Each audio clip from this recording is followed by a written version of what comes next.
Thanks for being with us, Max. Am I crazy, or is the West trying to downplay this deal just a little bit?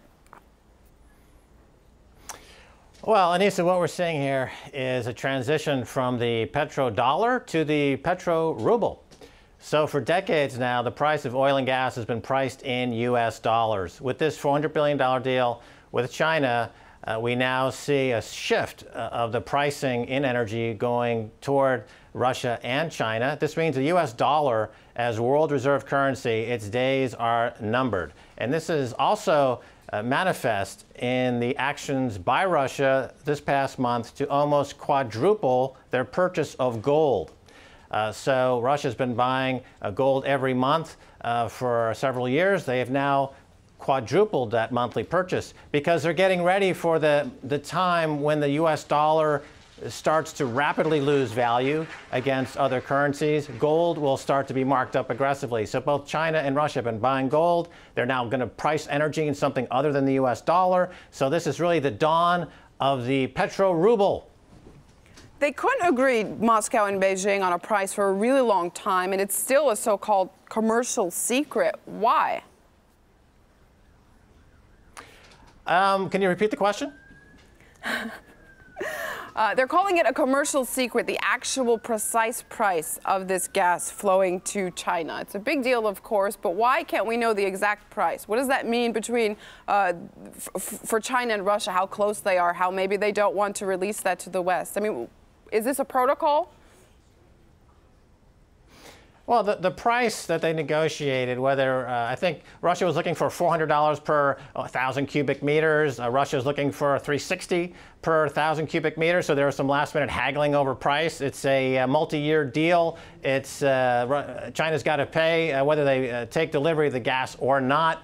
I think more importantly, though, above and beyond the details of this specific deal, Elisa, is the fact that on a macroeconomic basis, the U.S. dollar is now poised to lose its status as world reserve currency. This is extraordinarily important in the post-war era, where the U.S. has used the dollar as a bludgeon to increase its global hegemony, to buy stuff from China and never pay for it. They just issue more dollars. Once the dollar loses its place as world reserve currency, the price of energy in America will double and triple. That's the underlying economic assumption that we have to make here. That's what the U.S. is not telling the people in the U.S. Plus, let me point out another very interesting fact that came out today.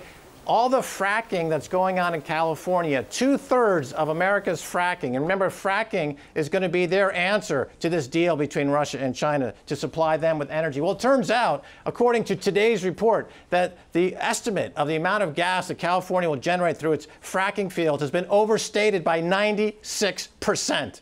Which is to say that America's fracking industry is dead on arrival. There's not going to be any gas from America's fracking industry. China and Russia are now going to completely monopolize the global gas industry, and they're going to price it in something other than U.S. dollars. Whether they're haggling over $360 or $400 per 1,000 cubic meters is irrelevant, given the bigger picture. Just briefly, Max, what option does the United States have?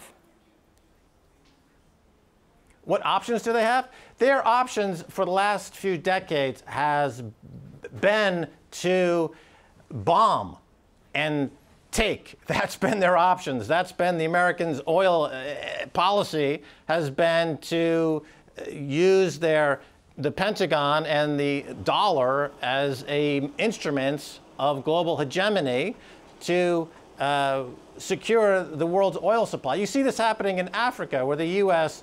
is busy creating all kinds of mischief in Africa to secure oil, where their competitor China is in Africa just cutting deals or cutting checks. And of course, China's got trillions of dollars worth of reserves, and they can write lots of checks. So the U.S., what the recourse for the U.S. is, I'd say their recourse is nothing. World reserve currency come and go. Before America had the world reserve currency, it was Great Britain. And before that, different countries took turns, whether it was France, Portugal, Spain, going back to the 1500s. Different countries have had their turn as world reserve currency. Now America has to pass the baton from having the world reserve currency to another country or a group of countries or a consortium of countries. It could be the Shanghai Cooperation Organization, which encompasses China, Russia, and Iran. So those three countries are really going to be setting the price going forward. And whoever sets the price is going to make the most money in those commodities. So the U.S. really doesn't have any recourse except to be in denial. unfortunately, I hate to say it about my own country, but their days as the #1 world reserve currency are now, I would say, done.